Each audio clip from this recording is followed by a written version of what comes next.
Alright, Economics Volume 2, kind of a response video also to Tom Gurriello, whatever, and he asked to pose the question kind of like, what is in the air, you know, what does it feel like? Does it feel like winter's coming or spring? What is it?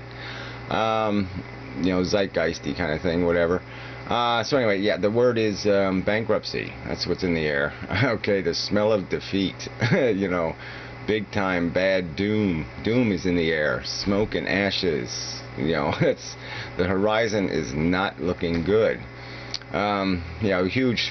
You know, the whole economy is built on this debt thing, and so basically it's a bankruptcy. Okay, I mean there's $50 trillion in personal debt. There's 12, 13, 14 trillion in national debt. I mean we're cooked. We're fried. Game over. And so in the liquidation it's going to have to take place, the bankruptcy, what exactly are we going to give to the wealthiest 1% of the world's population? You know, we're going to, how much of the humanity's soul are we going to give them to pay off this debt? Because that's the bottom line, is that's who the debt's to. Okay, it's not to anybody else, and they own us completely. And you know, when you unravel all of this crap, they'll be the only survivors in the unraveling of all this fake money that's been spiraling around in our economies for decades.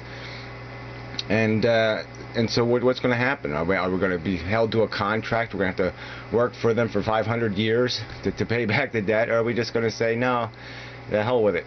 You know, you'll get 10 cents on the dollar. Or maybe we should give them no cents on the dollar.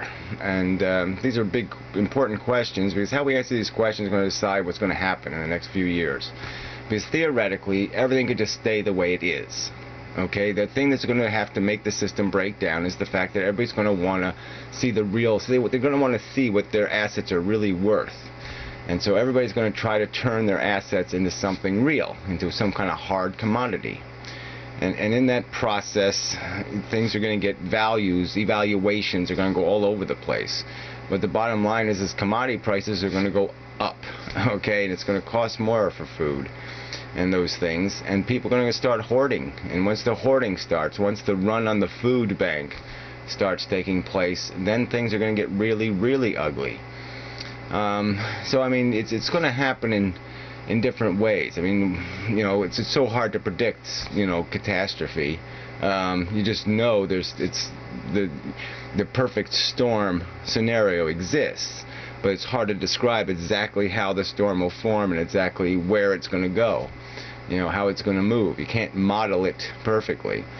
But we're going to, I guess, you know, when you start seeing meat prices will start rising, and then, you know, because meat is consuming a lot of commodities, a lot of resources goes into feeding meat, and so we'll feel it on this side. The meat eaters over here in the West, the rich, they'll feel that first, maybe. But the bottom line is the rest of the world is going to start starving, and they're going to start, you know, doing something about it.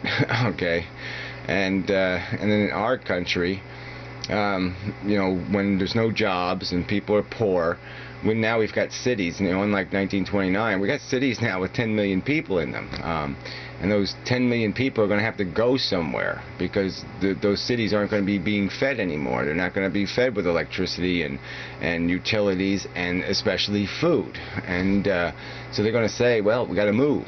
And when the migration starts, then we're really going to be in trouble, because then people are going to start stepping on each other's toes. And you know, everybody will be pulling out their guns and playing their, you know, I have a right to this and I have a right to that crap, and I own this and I own that, and you know, so that's you know, that's what's in the air. This is not a good circumstance, and it was created by you know, by a society that had more respect for individuality than had for a rational design of a civilized society. You know, it had more respect for greed and gluttony, and no respect for what it takes to create a good game, a lasting game, a sustainable game. I mean, that was never even in the equation. We just said, give me what I want. Everybody just voted for their own self-interest. They said, yes, tax cut, I want mine. Yes, don't do that and don't do that and don't do that because I'm not interested in any of that stuff. Just do what I want. Don't do what's good for society. Just do what's good for me. If I want 10 kids, I want you to educate them. I don't want to pay for that. Because that should be my right. I mean, everybody had their own equation of what they were entitled to, and the equations aren't compatible. Either across different populations of human beings or compatible with anything like a sustainable civilization. You can't live on debt. You can't live on a credit card. It's common sense. Everybody knows that. Someday it has to be paid. You can look rich, you can pretend you're rich for a long time, but it wouldn't work. No rational person is stupid enough to say, yeah, I'll just live on that. I won't bother working. I'll just get some more credit cards, and I'll use one credit card to pay off the other credit card. I'll just do that forever, and everything will be just fine. I mean, we know that isn't going to work, but that's what we did as a society, and we somehow justified it, and because everybody got what they wanted individually, or at least they tried to get what they wanted individually. And that's what broke the whole political system, because all these self-interests, it's all government is a coalescing, a compromise between self-interested bastards. And that's all the two parties are. It's just a competition between different varieties of selfishness. But no one is working towards, society's interest. No one's giving a damn about the structure of the system. They're just saying, yeah, freedom, great word, free markets, free, no regulation, no this, no that. And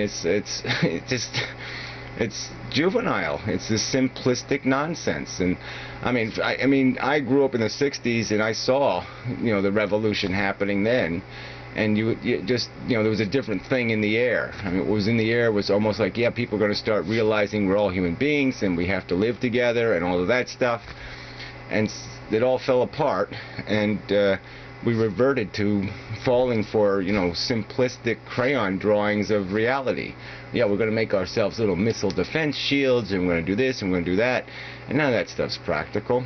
We're going to somehow, even the last wars we got into, we're somehow going to exterminate all the bad guys? It can't be done.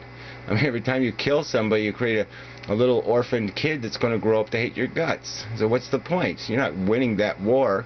It's not a war of attrition. They're winning. They're breeding. They're just becoming more numerous and more ignorant through our violence. So how do we win in that scenario? How do we protect ourselves by creating more of the very thing that wishes to attack us? It's all so short-sighted. But anyway, it starts with the economy. It starts with that basic idea that we can't get past our selfishness, our self-interest. We can't get past idiotic notions like racism and nepotism and elitism. We can't step past it. We somehow, apparently, as a society anyway, just don't have what it takes to step above our crude nature and deal with what is a real circumstance, which is you have to engineer a society. It won't just happen by accident. Nature happens by accident, and look at it, okay? There's blood and guts all over the floor, and they don't have nuclear bombs, okay? They don't have drone airplanes. They don't have the dangerous technology we have. So, pretty much game over, Tom. That's what's in the air. Game over. It's coming right over the horizon. Big red letters.